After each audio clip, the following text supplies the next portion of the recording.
जय हिंद दोस्तों।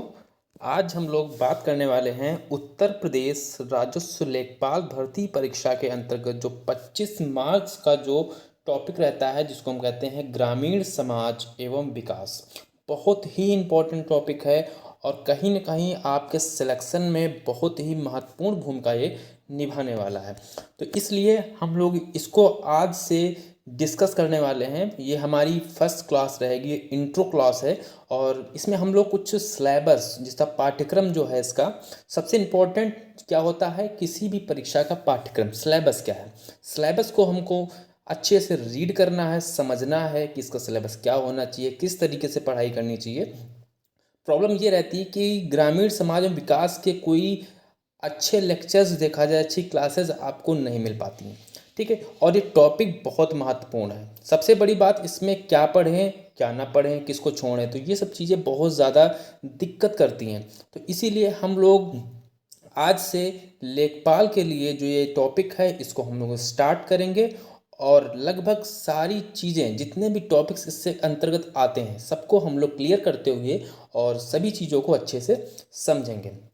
तो सबसे पहले आज हम सिलेबस की बात आपसे करने वाले हैं कि इसका सिलेबस क्या है और सिलेबस के अंदर कौन कौन से टॉपिक्स जो हैं वो हमको पढ़ने हैं। सबसे महत्वपूर्ण बात है। चलिए हम लोग अब सिलेबस देखने वाले हैं, इसका सिलेबस क्या होना चाहिए। ध्यान से आप लोग सभी देखेंगे। सबसे पहला है, इसके पाठ्यक्रम में सबसे पहले हम बात कर लेते हैं। फर्स्ट टॉपिक जो है ग्रामीण प्रशासन, ग्रामीण प्रशासन एवं इसके संबंधित घटक। सिंपल सी बात है कि जो ग्रामीण प्रशासन, ग्रामीण क्षेत्रों में या कह सकते हैं जो गांव में जो प्रशासन होता है, ठीक है, वहाँ की जो योजनाएं हैं या और भी चीज़ें हैं जिसके विकास में प्रशासन का जो योगदान होता है, ठीक है, तो उससे संबंधित जितने सारे घटक हैं जैसे लेखपाल हो गया, जैसे आपका हो गया ग्राम विकास अधिकारी हो गया, या कह सकते हैं ब्लॉक डेवलपमेंट ऑफिसर जिसे खंड विकास अधिकारी कहते हैं, अमीन हो गया, तो इससे संबंधित जितनी भी चीज़ें हैं तो वो सब हम इसके अंतर्गत अच्छे से कवर अप करेंगे। ठीक है, यहाँ सबसे इम्पोर्टेंट आपके लिए रहेगा लेखपाल। ठीक है, लेखपाल का कार्य क्या है, कार्य क्षेत्र उसका क्या होता है, कौन कौन से काम करता है। ठीक है, तो इस तरीके से लेखपाल के बारे में पढ़ेंगे। बाकी कुछ मापन की इकाइयाँ होती हैं जो भूमि की पैमाइश में यूज़ करते हैं हम लोग, यंत्र वगैरह हो गए, तो इन सब चीज़ों को इस टॉपिक के अंतर्गत हम लोग अच्छे से समझ लेंगे। सेकंड टॉपिक आता है इसका केंद्र व राज्य की योजनाएं। बहुत इंपॉर्टेंट हैं और आपसे एग्जाम में कुछ नहीं कम से कम 5 से 6 योजनाएं निश्चित पूछने वाला है। तो इसलिए केंद्र व राज्य की जो ग्रामीण क्षेत्रों में योजनाएं चल रही हैं, ठीक है, तो वो चीज़ें हम लोग यहाँ पे डिस्कस कर लेंगे। ठीक है, नेक्स्ट है कृषि का महत्व। अब आपको पता है कि अगर हम गांव की बात कर रहे हैं लेखपाल से संबंधित, तो सिंपल सी बात है कि ग्रामीण क्षेत्र के अंतर्गत जो कृषि, क्योंकि गांव में जो ज़्यादातर क्या होता है कृषि होती है, ठीक है, तो कृषि के महत्व के बारे में हम लोग पढ़ेंगे। ठीक है, कृषि का क्या महत्व हमारे हमारे जीवन में, और भी चीज़ें कृषि से संबंधित जो हैं उन सब चीज़ों को इसके अंतर्गत हम लोग पढ़ लेंगे। नेक्स्ट है भूधारण पद्धतियाँ। कुछ पद्धतियाँ हैं भूधारण की, ठीक है, कुछ सिस्टम्स हैं, तो इन सब चीज़ों को भी हम इसके अंतर्गत पढ़ेंगे। 5 नंबर है पशुपालन। पशुपालन आपको पता होगा कि ग्रामीण क्षेत्र में क्या होता है, कृषि के साथ साथ पशुपालन भी होता है। ठीक, ये दोनों चीज़ें जो हैं पशुपालन और कृषि, ये दोनों क्या हैं, ग्रामीण क्षेत्रों का मुख्य घटक हैं। वहाँ पे निश्चित रूप से देखा जाएगा, आप किसी भी गांव में जाएंगे तो वहाँ पे पशुपालन आपको देखने को मिलेगा। विभिन्न प्रकार के पशु, गाय, बकरी हो गया, भैंस हो गया, इस तरीके से वो सब वहाँ पे पालन होता है। इसके साथ ही देखा जाए तो कृषि में भी, ठीक है, खेती होती है, गेहूँ चावल, इस तरीके से बहुत सारी फसलें जो होती ग्रामीण क्षेत्रों में किसान उगाते हैं। तो उसके अंतर्गत हम लोग पशुपालन भी पढ़ेंगे। फिर है उत्तर प्रदेश की कृषि नीतियाँ एवं योजनाएं। उत्तर प्रदेश में जो कृषि की जो नीतियाँ, मतलब नीतियाँ क्या होती हैं, जो कृषि के विकास के लिए जो सरकार जो होती है नीतियाँ बनाती है, तो उसको कृषि नीतियाँ कहते हैं। तो उसके सापेक्ष हम लोग देखेंगे कि कौन कौन सी कृषि नीतियाँ जो हैं जो गवर्नमेंट चला रही है। उसके अलावा कुछ योजनाएं, कृषि के लिए कुछ योजनाएं भी सरकार लगातार प्रयास कर रही है कि कृषि का विकास आगे बढ़े। ठीक है, तो उसके बारे में पढ़ लेंगे। नेक्स्ट है भारतीय कृषि व्यवस्था की, भारत की जो कृषि सिस्टम है या कैसे भारत में जो कृषि है तो उसकी प्रकार क्या है, उसकी व्यवस्थाएं क्या है, ठीक है, गवर्नमेंट क्या कर रही है, तो इन सब चीज़ों को हम लोग भारतीय कृषि व्यवस्था के अंतर्गत पढ़ लेंगे। नेक्स्ट बात करते हैं भारत के संदर्भ में गांव का विकास। अब हम भारत के संदर्भ में गांव का विकास देखें कि भारत में बहुत सारे गांव हैं, करीब करीब कुछ नहीं 6.41 लाख जो हैं गांव हैं भारत में। और आपको पता है कि भारत एक कृषि प्रधान देश है, यहाँ पे ग्रामीण एरिया बहुत ज़्यादा है, ठीक है, ज़्यादातर लोग यहाँ पे खेती करते हैं, ठीक है। तो उसके संबंध में हम गाँव का विकास का जो है अध्ययन करेंगे। नेक्स्ट, आधारभूत संरचना एवं कृषि आगत। फिर उत्तर प्रदेश में कृषि, उत्तर प्रदेश में कृषि का क्या है, तो वो सब चीज़ों को हम पढ़ेंगे। पहले हम देखते हैं कि भारत के सापेक्ष देखेंगे, उसके बाद हम लोग अपने जो उत्तर प्रदेश, क्योंकि लेखपाल का एग्जाम है हमारे उत्तर प्रदेश में हो रहा है, तो उत्तर प्रदेश के सापेक्ष हमको पढ़ना बहुत ज़रूरी है। तो हम लोग पहले तो भारत के सापेक्ष, उसके बाद अपने प्रदेश के सापेक्ष। फिर आते हैं कृषि विज्ञान में क्रांतियाँ, बहुत इंपॉर्टेंट है, यहाँ से एक दो क्वेश्चन आपको जरूर मिलेगा।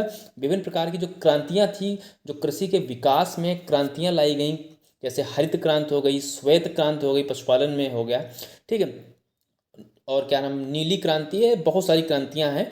और जो मतलब लगातार प्रयास किया गया कि जो हमारा कृषि है, पशुपालन है, उसके विकास में बढ़ोतरी हो। नेक्स्ट है उत्तर प्रदेश में खाद्यान्न उत्पादन, ये भी इंपॉर्टेंट है। उत्तर प्रदेश में कौन कौन से महत्वपूर्ण खाद्यान्न हैं, किन फसलों को उगाया जा रहा है, किस फसलों को नहीं उगाया जा रहा है, कौन सी फसल महत्वपूर्ण है, सबसे ज़्यादा उत्पादित होती है। तो करीब देखा जाए तो इसका एक करंट का डेटा पूछ सकते हैं आप कि कौन उत्तर प्रदेश में कौन सा जिला सबसे ज़्यादा गेहूं का उत्पादन करता है, चावल का करता है, इस तरीके से क्वेश्चंस आपके लिए बन सकते हैं। फिर आता है पंचायती राज, मोस्ट इंपॉर्टेंट है। पंचायती राज की जो हम पढ़ने वाले हैं, आर्टिकल 40 में, जो संविधान के आर्टिकल 40 में दिया हुआ है, पंचायती राज का उल्लेख किया गया है। तो उसके अंतर्गत जो ग्रामीण क्षेत्रों में जो कह रहे हैं, जो प्रशासन होता है, ग्राम प्रधान है, जैसे और भी चीज़ें, ग्राम विकास अधिकारी है, तो मतलब वहाँ पे जो प्रशासन हो रहा है, तो उसी का हम पंचायती राज के अंतर्गत पूरा जो लेखा जोखा है, जो भी सिस्टम है, उसको हम अच्छे से देख लेंगे। फिर आती है कृषि शब्दावली, कृषि के अंतर्गत कुछ शब्दावली, कुछ शब्दों का प्रयोग करते हैं, कुछ महत्वपूर्ण शब्दों का प्रयोग करते हैं, तो उनको समझना बहुत इंपॉर्टेंट है, ठीक है। बहुत सारे शब्द आएंगे जिनको हम यूज़ करेंगे, तो उन सब चीज़ों को आपको समझना होगा, उससे रिलेटेड क्वेश्चन भी बनते हैं। उसके बाद आता है यूपी जीके, उसके बाद क्या आ जाता है यूपी जीके, जिसे कहते हैं उत्तर प्रदेश एक दृष्टि में। उत्तर प्रदेश, संपूर्ण उत्तर प्रदेश का जो जीके है, उसको हम कुछ क्लासेस में लेके हम देखेंगे, तो सारांश के रूप में लगभग सारा जो यूपी जीके है उसको हम कवर कर देंगे। जैसे कि आपका कोई क्वेश्चन स्लिप नहीं होना चाहिए, पूरा क्वेश्चन आपका, जितने भी क्वेश्चन यूपी जीके से आएंगे सारे लगभग कवर कर लेंगे हम लोग। इसके बाद में जो हमारा लास्ट इस टाइप से रहेगा, तो 399 महत्वपूर्ण प्रश्न, हम ग्रामीण विकास से लगभग 400 प्रश्नों को, जो बहुत ही महत्वपूर्ण है, अति संभावित हैं, उनको हम लोग इसमें देखने का प्रयास करेंगे, सॉल्व करेंगे। नेक्स्ट है विगत प्रश्नों के प्रश्न पत्र।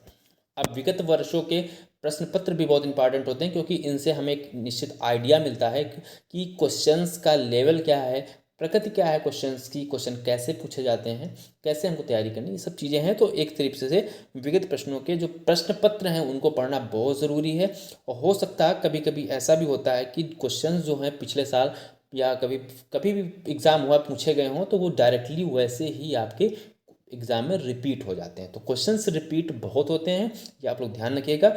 तो सारे विगत प्रश्नों पत्र जो हैं, तो वो सब हमारे लिए एग्ज़ाम के लिए बहुत इंपॉर्टेंट हैं, ठीक है। तो कुछ भी मिस नहीं करना है, एक से एक लड़के धीरे धीरे हम लोग सारी चीज़ों को पढ़ लेंगे। अभी समय है, देखा जाए तो 2 से ढाई महीना 3 महीना आपके लेखपाल, नवंबर में एग्ज़ाम हो सकता है, ठीक है, नवंबर से पहले नहीं होगा।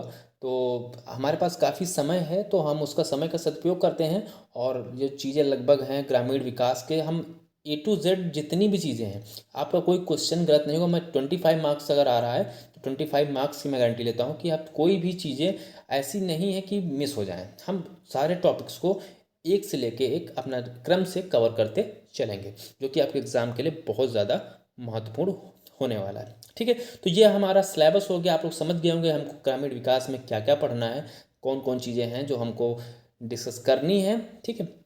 तो इसके बाद में हम लोग, हमारा पहला चैप्टर आएगा, जल्दी ही हो सकता है कल ही हमारा चैप्टर अपलोड हो जाए। तो ये सिलेबस आप लोग अच्छे से लिख लीजिए, कहीं पे नोट कर लीजिए, समझ लीजिए, ठीक है। इसी के अनुसार हम लोग पढ़ेंगे। और हाँ, अभी आपको मैं एक बात बता देना चाहता हूँ कि लेखपाल का जो ग्रामीण विकास का है पूरा कोर्स मैं यहाँ पे आपको पढ़ाने वाला हूँ, ठीक है।